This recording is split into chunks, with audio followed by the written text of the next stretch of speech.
here. What's up, everybody? It's your favorite Hell's Kitchen resident's favorite nerd, and today we are looking at the Mezco 1/12 Daredevil figure on loan to me from Mr. Pinkerton himself. That's what his mama named him. You can catch him on Enter the Realm, which is a podcast show both on YouTube and on iTunes, so give him a check. Good group of folks and part of the Cool Table Network. So let's get into this guy. This is on loan to me because soft goods figures aren't my favorite in general, but they're especially not my favorite in 1/12. However, this is done pretty good. This is, of course, based off the more comic book look, I think? I don't know. I think it is, but I'll tell you, it's not extremely comic book accurate either. It might be more modern comic book from Daredevil that I know. But I am relatively familiar with Daredevil, but I'm not a super Daredevil fan by any stretch of the imagination. However, that being said, sometimes I feel like I'm living with Matt Murdock myself. Hey, get your backpack ready. I don't see it. I tell you what, keep looking. I believe in you. And I probably just lost 50% of my Transformer viewers who only watch the non-Transformer reviews for the skits. But it's all good. Those with kids know exactly what I'm talking about. And now that that's out of the way, let's get into the accessories. First up, we have the display base, which Mezco has been doing for all their 1/12 scale figures. I think it's a great choice. I think it's a smart choice. I think it's a classy choice, and I dig it. The paint here is sharp. It's well done. The double D emblem and so forth looks good. This is a bit of an orange base. You know, if I were getting nitpicky, I would say maybe a red base would have looked better, but that's really quite nitpicky. That being said, there's a couple of options with this. So you have this with the peg and where the figure can be displayed by plugging the foot into the peg, just like this. I will say I did have a hard time getting this peg to go in the foot, but if you kind of keep at it, you'll get it. And then, of course, you can remove the peg and insert this piece. And when you have this piece, you can just insert this onto it, and then you can use this just like this. Push it out, set it to the side so you don't lose it. Push this in, and then you can articulate here at this hinge. It obviously swivels at the bottom. This hinge, this hinge. Some of these are tight, and then these two clasps. And then you can just, let's see, let's put them in something dynamic real quick. And then lastly, I'm not entirely sure about this, but it seems like you take this piece and you can, I'll tell you what, it's a lot of pressure there. I'm going to do this. At least I thought it was. There we go. Goes in that way. And then take this armature here and then through these clasps, and then put this back on, and then you use this to take this red translucent piece and plug it in so that you can do this. And now you've got him kind of using his sonar with that thing just as a extra prop on your display base, which is cool. It's a nice added little bonus. And then on to hands. Let's talk about these four hands first. So you get left and right holding hands, and you get two different kinds. It may seem like these don't hold, the ones with the fingers out, but they do. And there might be a number of different ways to do them, but it at least works this way. I'm not sure if it's not going to work as well that way. Either way, you can get it. At first, it doesn't seem like it will hold, but if you kind of just squeeze them between these two fingers here, they will hold. The billy clubs themselves, you have two different options, and these hands are all done the same, and we'll talk about that when we go through the figure. I just want to show that you have two different options, more of a closed fist and then these open fingers. For the billy club, you have two different options. You have this one where it has like the string in between them. Now this string is on a wire, which is a really cool idea. The problem is that the wire isn't strong enough to hold the weight of this, so it is still kind of hard to get it into a dynamic pose and make it work. I did it and kind of braced the wire partly against the other arm, and it worked just fine. I would have been perfectly happy with that on my shelf if I was going to display them. I'm just bringing it up so that you know.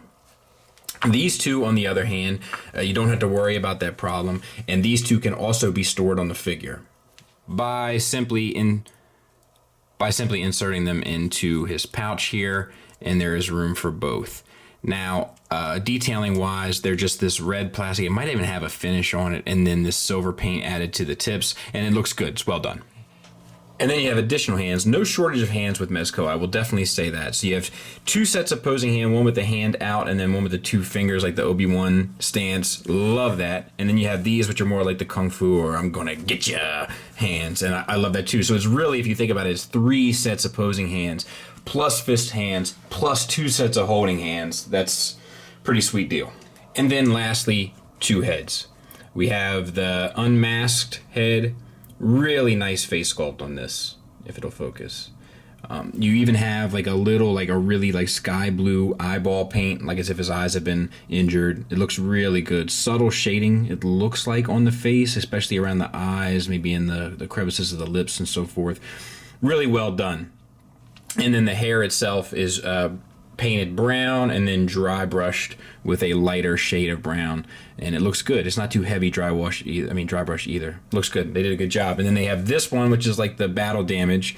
We got some bruising, which is just this purple, which is a nice touch, but I'm not sure if it's as effective as they wish it was. And then the sculpt damage to the mask and so forth, all that stuff looks good. All in all, a really nice set of accessories. Okay, so let's talk about this guy. Now, I have to change the way that I do soft good reviews because I'm going to be looking at more 1/6 scale figures, and I want to have a system that works. So it's going to be a little bit of a trial and error, but I want to try this method. So what we're going to do is we're going to talk about the soft goods first and get it out of the way. Then we'll go through and talk about the articulation. So the problem that I have usually with 1/12 scale figures having soft goods is that the seam work and the stitch work and the line work in the stitching always looks disproportionate to the size of the figure. It looks like it ends up looking like they're wearing their pajamas. This is done better, not because it's done better, but because it's hidden better. So the stitch work is all on the inside here. That actually looks good. Whatever they did there, that looks good. And then down the arm, it's on the inside of the arm, down here. Here is on the outside and the inside of the leg. The spandex material works well, and the pleather is not so pretty. And then on the back, once again, the spandex looks a little better and the pleather doesn't look as good. We have 2 different types of material here. We have the spandex, which is a little bit more stretchy, has just a little bit of give to it, and then we have this pleather. The darker red is the stretchy material, the pleather being the brighter color is the pleather. Okay, and then we have the same sort of material used for, or this is plastic sculpt work, floating piece for the belt, which is, it looks like to me, I guess that was painted on. All this black line work was painted on, and it looks really good. It's all on the stitch work for the strap that holds the billy clubs. It's all on the boots here. It's on the knee pads and the shoulder pads, which are pieces that are, I guess, glued on. But it's all the line work and stuff is painted on. And then this is dry brushed as well with a little bit of, it looks like a light brown, maybe a silver to kind of give that beat up feel. And then on the elbow pads as well. Oh, I guess the knees have, so all of it has that dry brushing, so that looks good. Black paint around the bands and the arms, that looks good. Yeah, and then the fists have a wash, and then they have the black paint added as well. And the same for these shoes, and this looks like 2 tones of red, maybe? Either way, it looks good, and then the bottom is a different tone. And then the sculpt work at the bottom of the shoes. All this stuff looks good. The print on the chest looks good as well. For the head, we have the same sort of black line work. It's really sharp. I don't know if they use like a heavy wash, like a not so watered down wash to do all that line work, but it looks really good. And then the 2 different tones of red, and this bottom tone has the shading. So it looks good. I like all the paint work, all the soft goods are applied, I think, as good as they can be. This is definitely, just in looking at this one, this has been my favorite of the 3. Have I looked at 3? I think I've looked at 3. Maybe at least 1. I don't know. So the head is on a double ball peg, and it runs from the head into the neck, it feels like, and then the neck is on a hinge. You know, the neck might be on a ball peg too. I can't really tell. But great range. You get the head all the way up to there, all the way down to there, and then the swivel, and then you can go confused dog look as much as you want. Looks great. We have a double ball peg. It feels like to me from the chest into the abdomen. You do get these wrinkles. That does suck. That's just part of the program. And then an additional, it feels like a double ball peg also to me, from the pelvis into the abdomen. And then that swivels as well. So that all works really well. And then you can get side to side and all that stuff. And you can make them lean back like Remy and Joe. For the shoulders, it seems like what we've come to expect with most import figures, where it's a hinge at the shoulder going into a ball peg inside the torso. And they don't have to really worry about covering that joint because of the soft goods. So articulation-wise, you get just a bit shy of 90 degrees, and then swivel, you get forward to 90 degrees before it starts to put a little too much wear on the soft goods, for my comfort level anyway. There is a bicep swivel, a double jointed elbow that gets you a great range even with the soft goods, which is kind of impressive. And then wrist swivel, and it's on a hinge, so you can get in, out, or if you rotate the hand, if you rotate the swivel and then rotate the hand, you should get an up down as well. Silver paint added to the belt. I don't think I mentioned that. This joint here is a little loose. It's not bad. It's just a little loose than the rest of it. Articulation wise, though, same for the other side. For the thighs, I'm guessing ball pegs without a drop down. You get out to about there. Forward, great. Back, not so good, but you don't get back in real life anyway. You know, you get a little bit. And then you have the thighs, which are sculpted underneath, so that comes through in the spandex material. And I do like the way that works when the light catches it just right. I will say, like, I mean, I'm a mature adult, but sometimes the way that this spandex gets caught up in this area is a bit distracting. Double jointed knee, getting you a great range. And then you get an ankle swivel, a tilt up, a tilt down, and the slightest bit of a rocker. So articulation is fair. You know, it's not fantastic, but it's pretty good. It's only limited in a few places, like the ankles and what else? The shoulders, and I think that's really going to maybe a little bit of hour. No, I think that's it. I think just the ankles and the shoulders are where you're going to notice the more limited movements.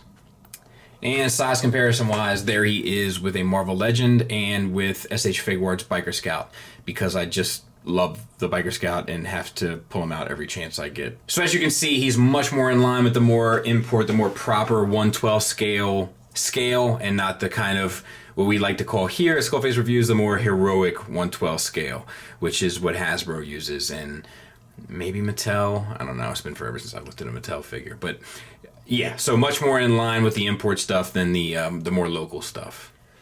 Final thoughts wise, this has definitely been my favorite Mezco 1/12 scale figure that I've looked at so far. I just think that everything kind of works better here than what I've seen it work in the past. And I've only looked at the armored Batman and the Captain America, both of which were loners. So I can't, obviously compare them, but I will say that in my mind's eye, this is way more efficient than the other one. Maybe I'm just getting numb to them. You know what I mean? Maybe the pain has been numb. But no, I think that this does a pretty good job. I think the difference between the pleather and the spandex material works. It makes the soft goods kind of fit the form a bit better and give it the more natural superhero look. I think that everything works on this figure. The only issues that I have with it, there's a couple articulation limitations in terms of the ankles. There's a couple of articulation limitations in terms of the shoulders. The ankles are definitely just a sculpt thing, and the shoulders are definitely a soft goods thing. It comes with a ton of accessories. The plastic sculpt work that is done here is beautiful. I feel like the stitching still looks a little weird on the side of the figure and on the back of the figure, but I think more often than not, you rarely see the side and the back of a figure, so I don't think this one will bother you at all. I do feel like the display stage option should have been a little bit more smoother. And I don't know. And I do feel like the accessory that the Billy Club, the wire, should have been a bit stronger and tougher to really get you that, that firing look where the one end of the Billy Club isn't that far from the initial end, but then the middle bit, like the string, is all coiled up like it's propelling it forward. I love being able to do that. You would have been able to do it here, except the wire can't really hold the weight efficiently from the other piece of the Billy Club. Now, I have a picture at the end of the video that you can see where I tried to get it the best I could, but even that, I think you'll all agree that it's still not quite perfect. But the paintwork is great. I think the soft goods work fairly well. It still wouldn't have been my choice. If they would have asked me, I would have told them just go with the sculpt. But I think for what this is, I think the soft goods work better than they've ever worked before. I think the articulation works for the most part with a few exceptions, and I think that the overall like accessory packaging, everything else, like the presentation of this figure works extremely well. So do I recommend it?